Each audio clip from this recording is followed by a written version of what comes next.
All right, now that you have all finished the quiz about the rest of the story, we're going to go back to the slides that we used on Tuesday where you had the small group discussion, and I asked you to each come up with, or each group come up with an important quote from the story based on the topic that I gave you out of these 4 topics, and then an overall statement about that topic, and then connect it to some thematic topic. So we're now at the end of the story getting into looking at bigger topics and bigger ideas and what is the message in this story. So if you scroll down to the last slide of that slideshow where the reading assignment is, the first thing I asked you is to consider how my assignment of reading matches Charlie's journey. So if you think about in the beginning how slow his progression was and how frustrated he was, and at the end how fast his digression was, and how sad and frustrated he was again at that digression, but how much quicker it was, that's kind of why I matched it with your reading pace to help you feel that. And you can sort of feel the tone of the story as you read, that it goes a lot faster as things start to go downhill rather than uphill. I wanted you to annotate these ideas. So Charlie's journey from beginning to end, his lessons learned about life, your thoughts on the operation, science, and intelligence, which are really tied to the statements from the survey that you wrote at the top of your story. Today's notebook prompt has to deal with all of that.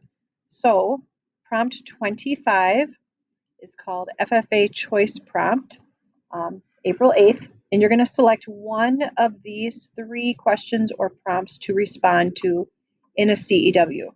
So the first one is what gives a person value? The second possibility, what makes a person happy? Third possibility, what role should science play in our world?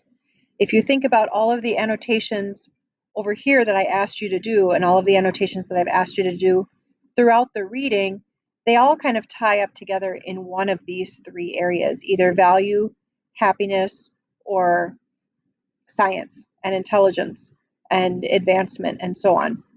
So pick one of these, write a CEW, and here is your goal. Today you're going to have 20 minutes. So as soon as this video ends and your guest teacher starts your time, you will have 20 minutes to write. The bell will ring, or he or she will ring the bell when the 20 minutes is up, and you'll do your pencils down just like we always do.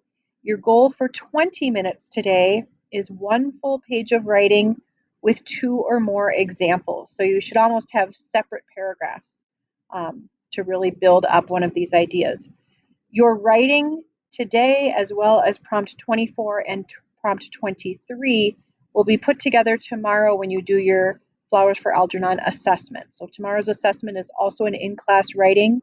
You will have the class period to write, and we'll do the reading at the end again, just like you are today. And whatever you write will be handed in at the end of the hour for the first part of your Flowers assessment. We'll talk about the second part into next week. So that is all. If you have questions, please send me an email. I'll be in a meeting, but I will be able to see your questions in the email, so please do that. Otherwise, I will see you later. Have a great day. Start writing.